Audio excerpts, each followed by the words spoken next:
দিলীপ ঘোষ পুরনো ছন্দে ফিরলেন। সকালেই মর্নিং ওয়াক, জন্মদিনে কেক কাটলেন ইকো পার্কে, বিয়ে করলেন রাতে, সকালেই হাজির নিউ টাউনের ইকো পার্কে। আবারও পুরনো ছন্দে দেখা গেল বিজেপি নেতা দিলীপ ঘোষকে। জন্মদিনের দিন সকালবেলায় মর্নিং ওয়াকের মাঝে কেক কাটলেন, মিশলেন সাধারণ মানুষের সঙ্গে। দিলীপ ঘোষ বলেন, রিঙ্কু মজুমদারের সঙ্গে আগেই আলাপ ছিল। উনি পুরনো পার্টি কর্মী, 2012 সালে রাজনীতিতে এসেছেন, আমি এসেছি 15-তে। বিয়েটা হঠাৎ করেই হয়েছে পরিস্থিতির কারণে। অনেকে ভাবছে ইকো পার্কে হাঁটলে বিয়ে হয়, সারা জীবন হাঁটলেও বিয়ে হবে না, বিয়ে যখন হবার তখনই হবে। নিজেকে পুরনো ফর্মে ফেরত পাওয়ার ইঙ্গিত দিয়ে তিনি বলেন, পরিস্থিতি পাল্টায়, কিন্তু যে পরিস্থিতির সঙ্গে নিজেকে পাল্টায় না, মানুষ তাকেই মনে রাখে। আমার মিশন কখনো পাল্টাবে না। বর্তমানে তার বিয়ে যেমন চর্চার কেন্দ্রবিন্দুতে, তেমনই তিনি তুলে ধরেছেন আরও কিছু গুরুত্বপূর্ণ ইস্যু। চাকরিহারা শিক্ষক, মুর্শিদাবাদে ঘর ছাড়া মানুষদের সমস্যা। তিনি জানান, রামনবমী উপলক্ষে দক্ষিণ থেকে উত্তরবঙ্গ পর্যন্ত 10 দিন ঘুরেছি। মুর্শিদাবাদের প্রতিবাদে র্যালি করেছি, শিক্ষকদের অপমানের প্রতিবাদে মিছিল করেছি। জন্মদিন প্রসঙ্গে বলেন, লোকেরা বড় বড় হল বা স্টেডিয়ামে কেক কাটে, আমি খোলা মাঠে করি। তারা রাতে কেক কাটে, আমি ভোরে কাটি। এখানেই বোঝা যায় দিলীপ ঘোষ মানে অন্যরকম কিছু। মুর্শিদাবাদের প্রসঙ্গে তিনি জানান, আদালতের নির্দেশে বিএসএফ নামানো হয়েছে। আমরা কোর্টে আবেদন করেছিলাম। এখন যদি সব জায়গায় বিএসএফ ক্যাম্প হয়, তাহলে পুলিশ কি করছে, মমতা ব্যানার্জির সরকার কি করছে? আমরা আগেই বলেছিলাম 355 বা 356 ধারা প্রয়োগ করা হোক। সংবাদ মাধ্যমে স্পষ্ট বার্তা দিলেন দিলীপ ঘোষ। এখনও থামেননি, বরং আরও সক্রিয় হয়ে ফিরছেন রাজনীতির ময়দানে। এখানে আলাপ হয়নি, ও মর্নিং ওয়াক করার লোক নয়। এখানে অনেকেই আসে। উনি আমাদের পুরনো পার্টি কর্মী, আমার চেয়ে পুরনো। উনি 12 সালে রাজনীতিতে এসেছেন, আমি এসেছি 15 সালে। তো সেম তা নয়, সবার সঙ্গে দেখা হয়, দেখা সাক্ষাৎ হতো, আমার বাড়িতেও এসেছেন। তো বিয়ে করার ব্যাপারটা হঠাৎই এসছে পরিস্থিতির কারণে, আর সেটা হয়েও গেছে যথাসময়। সেজন্য অনেকে ভাবছেন যে ইকো পার্কে হাঁটলে বিয়ে হয়, সারা জীবন হাঁটলেও বিয়ে হবে না, বিয়ে হওয়ার যখন তখন হবে। দাদা, এর মধ্যে আজকে আপনি খড়গপুর চলে যাচ্ছেন ওবেলা, অবশ্যই নিজস্ব ক্ষেত্র এবং সেখানে আপনার যে কাজগুলো সেগুলো আজকে থেকেই আপনি আবার শুরু করে দিচ্ছেন। এরপরে দলের মধ্যেও একটা চাপানুতোর ছিল, দিলীপ ঘোষকে আমরা আগের ফর্মে আবার দেখি। দেখুন, পরিস্থিতি যাই হোক, পরিস্থিতি পাল্টায়। যে পরিস্থিতির সঙ্গে পাল্টায় না, লোকে তাকেই মনে রাখে। তো পরিস্থিতি পাল্টাবে, কিন্তু দিলীপ ঘোষের মিশন কখনো পাল্টাবে না।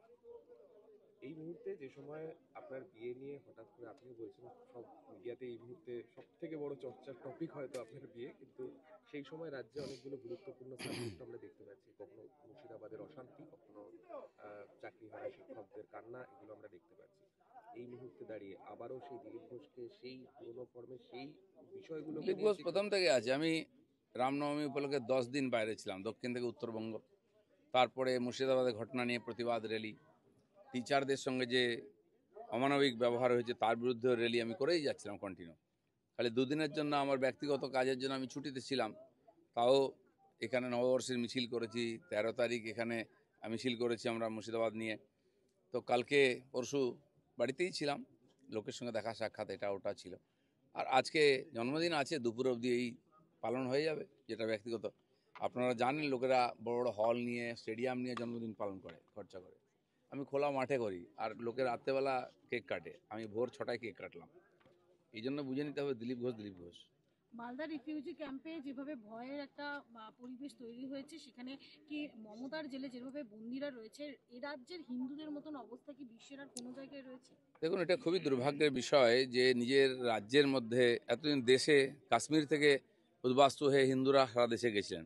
এখন রাজ্যের মধ্যে এক জেলা থেকে অন্য জেলায়, এরপরে অন্য রাজ্যে চলে যাবেন, কারণ এখানে যদি জীবনের মান সম্মানের সুরক্ষা না থাকে, মানুষ কি করবে? মমতা ব্যানার্জি এখানে ওখানে যাচ্ছেন, ঘুরছেন, গল্প করছেন, উল্টো দিকে যাচ্ছেন, ইমামদের সঙ্গে দেখা করতে পারছেন। আর এই ইমামরা যাদেরকে তাড়িয়ে দিয়েছে, ঘরহারা করেছে, তাদের সঙ্গে দেখা করার সুযোগ নেই ওনার কাছে। এমনকি মিডিয়াকে যেতে দিচ্ছে না, আমাদের লোকেদের ত্রাণ দিতে দিচ্ছে না। আর তারা খেতে পাচ্ছেন না, থাকার ব্যবস্থা নেই, বাচ্চা কাচ্চা নিয়ে হাহাকার করছেন।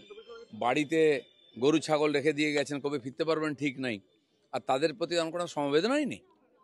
রাজ্যপাল এনসিডব্লিউ যারাই গেছে, যারা শরণার্থীরা রয়েছে তাদের সঙ্গে কথা বলার জন্য, তারা প্রত্যেকের কাছে দাবি করছে যে বিএসএফ ক্যাম্প করতে হবে।